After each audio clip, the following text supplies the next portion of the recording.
अस्सलाम वालेकुम साथियों, आउं आहियां मोहम्मद बख्शा तो यानी बि तो अॼु आउं तव्हांखे हिन वीडियो ज़रिए सिंध जो हिकिड़ो तमामु ख़ूबसूरत इलाइक़ो आहे जंहिंखे गोरख हिल स्टेशन चवनि था, उन जी बाबति तव्हांखे तस्वीरूं वग़ैरह ॾेखारींदुसि। गोरख हिल स्टेशन जेका आहे इहा कराची खां तक़रीबन 423 किलोमीटरनि जे मुफ़ासिले ते दादू ज़िले में आहे ऐं दादू ज़िले में जेको दादू शहर आहे उनखां तक़रीबन 94 किलोमीटर उत्तर ओलह में ही वाक़ आहे। उतां जॾहिं निकिरंदासीं जोही ईंदी, जोहीअ खां तक़रीबन 74 किलोमीटर थींदो ऐं पोइ जोही ख़ुदि तालको आहे। उनखां पोइ वरी वाही पांधीअ जो हिकिड़ो शहर आहे, उतां खां 50 किलोमीटरनि जे मुफ़ासिले ते हीउ ख़ूबसूरत जेको आहे इलाइक़ो ऐं वाक़ आहे, यानी तक़रीबन बलूचिस्तान जेको आहे उन जी सरहद सां जेको आहे सो हीउ वाक़ आहे। ऐं हिन जेको आहे ख़ूबसूरत इलाइक़े जेको आहे जबल जूं कतारूं आहिनि, जंहिं खीर थर जूं कतारूं चवंदा आहियूं, उन खीर थर जी कतारुनि जे मथां जेके जबल आहिनि उन जबलनि जी चोटी जेका आहे उहा गोरख हिल उनखे चयो थो वञे। ऐं उहा चोटी तमामु मथे आहे, उते तक़रीबन 5,600 खनि या 750 खनि फुट जे बुलंदीअ ते आहे ऐं उनजी ऊचाई मानी के 1.7 समथिंग जेको आहे सो ऊचाई थींदसि, माना कोहमरीअ खां हेठां। बहरहाल सिंध में ऊचे में ऊचो इलाइक़ो इहो ई आहे ऐं चवनि था त हिकिड़ो दफ़ो हिते बर्फ़ बि माना पइजी चुकी आहे, बर्फ़बारी पइजी चुकी आहे।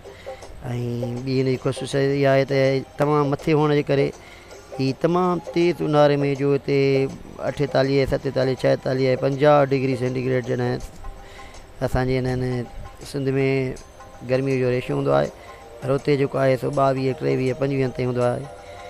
ऐं उते असां घुमणु वियासीं, दोस्तनि सां टूर जो प्रोग्राम ठाहियोसीं त ॾाढो मज़ो आयो। हीअ जेको आहे गोरख ते जेको नालो पियो आहे, चवनि था त बिरोही लफ़्ज़ जेको आहे उनजे गौर बिरोही ॿोलीअ जो लफ़्ज़ आहे जंहिंजी माना आहे बघड़, उन जे नाले सां आहे। पर मुख़्तलिफ़ क़ाइदो के वरी माना चवनि था त हीअ जेको आहे सो हिकिड़ो हिंदुनि जो अॻुवाणो गोरखनाथ, पोइ उन नाले सां हिन खे मनसूब करे छॾींदो त भाई गोरख हिल आहे। बहरहाल गोरख हिल जी जेका आहे मथे पखेड़ तक़रीबन 2500 एकड़ थींदी, 2500 एकड़ यानी कि ईअं सम्झो तव्हां 10 किलोमीटर क्यूबिक, 10 क्यूबिक किलोमीटरनि जो तक़रीबन उते मथे इरादी आहे ऐं तमामु ख़ूबसूरत जेको आहे थधो पथरीलो इलाइक़ो आहे, ॾिसण जहिड़ो आहे। थोरो तकलीफ़ ते आहे छाकाणि जो उन जूं चाढ़ियूं आहे, अञा कमु रहियल अथसि, कम ते कराइण जी सख़्तु ज़रूरत आहे ऐं गवर्नमेंट खे कमु करणु घुरिजे। काफ़ी दफ़ा हिन लाइ पैसा मंज़ूर थिया आहिनि पर गवर्नमेंट सुस्तीअ जो मुज़ाहिरो ॾेखारे थी, पोइ इन करे हिन जो कमु न थियो आहे एतिरो। ऐं छाकाणि जो हेॾे वञण लाइ तव्हांखे जोहीअ मां या वाही पांधी जेको शहर आहे उतां तव्हांखे 4x4 जी जीपूं कराइणियूं पवंदियूं। जेकर तव्हां पंहिंजी सवारी आहे तव्हां वटि, कार त तव्हांजी कान हली सघंदी, पर जेकर अहिड़ी 4x4 का सवारी आहे पोइ तव्हां होशियारीअ सां ड्राइविंग करे मथे चढ़ी सघो था, वरना तव्हांखे जेको आहे सो सवारी तव्हां कराइणी पवंदी।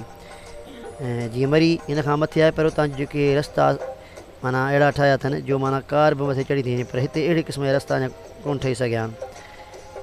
त उन नमूने सां तमामु ख़ूबसूरत जेको आहे सो सिंध जो हिकिड़ो इलाइक़ो आहे।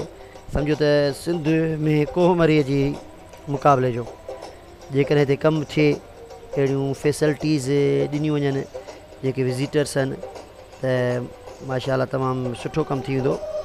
तव्हां ख़ूबसूरत मंज़र ॾिसो पिया, फ़ोटोग्राफीअ सां जॾहिं विया हुआसीं दोस्त फ़ोटोग्राफी कंदा वियासीं ऐं तमामु बहितरीनु इलाइक़ो आहे। ऐं हिते हिन में तक़रीबन हिन में बरसाति जेका तमामु जाम पवंदी आहे, 122 मिलीमीटरनि ताईं तक़रीबन साल में हिते बारिश पवे थी ऐं उन नमूने सां तमामु लाजवाब माना ज़रूरत हिन ॻाल्हि जी आहे त हिन इलाइक़े में ॾिसो ख़ूबसूरत मोरियूं आहिनि, जितां पोइ मींहं जो वेही ईंदो आहे तंहिंखां वरी हिन जो पाणी निकिरींदो आहे। हाणे ज़रूरत हिन ॻाल्हि जी आहे त हिते माना फेसबुक वसीले, ट्विटर वसीले हुकूमत खे इन ॻाल्हि ते माना मजबूर कयो वञे त इन जो सहूलियतूं अहिड़ी पैदा कनि, इन जे लाइ ख़ूबसूरत रस्ता ठाहिनि, वे कहिड़ा रस्ता ऐं अहिड़ा रस्ता ठाहिनि जीअं माना कार या आम माण्हू जेका सवारी उन सां सफ़र करे मथे ताईं पहुची सघे। त हीअ माना पोइ हिते तमामु सुठो जेको आहे सो बल्कि सॼे पाकिस्तान मां जेके वेझा विया सुभाणे हिते ई घुमण ईंदा इंशा ताला। उन नमूने सां सिंधियुनि जे हुकुमरान खे इहो सोचणु घुरिजे त अहिड़ी ख़ूबसूरत जेका इलाइक़ो आहे चवनि था त हिकिड़ो दफ़ो त हिते बर्फ़बारी बि थी चुकी आहे, हाणे एतिरो मथे आहे। असां जॾहिं मथे पहुतासीं त उते जेको आहे सो ककर बि माना असांजे सां लॻु नज़र पिया अचनि, बल्कि अञा बि हेठि पिया नज़र अचनि कंहिंखे।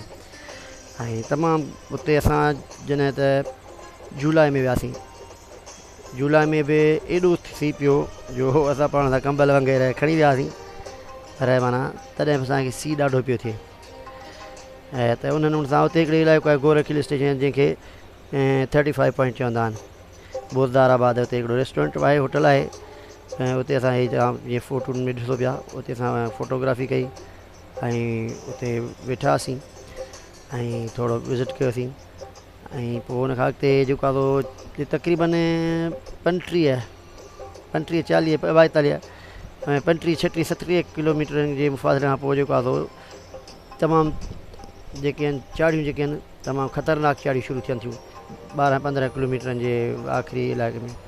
त उतां जेको आहे सो माना गाॾी बाक़ाइदे महसूसु थिए थी, ऐं गाॾियूं बाक़ाइदा हाणे चढ़े पई चाढ़ीअ ते। तमामु ख़ूबसूरत इलाइक़ो आहे।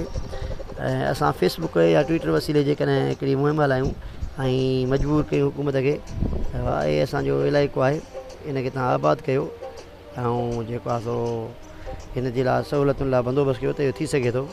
हिन खां पोइ ॿियो मां वीडियो पोस्ट कंदुसि इंशा ताला। ही तव्हां वीडियो ॾिसो, हिनखे हेठां लाइक कयो ऐं सब्सक्राइब कयो त इंशा ताला ॿिए दफ़े हिन वीडियो जो ॿियो हिसो जेको आहे उहो मां पोस्ट कंदुसि ऐं इंशा ताला तव्हांखे पसंदि ईंदो।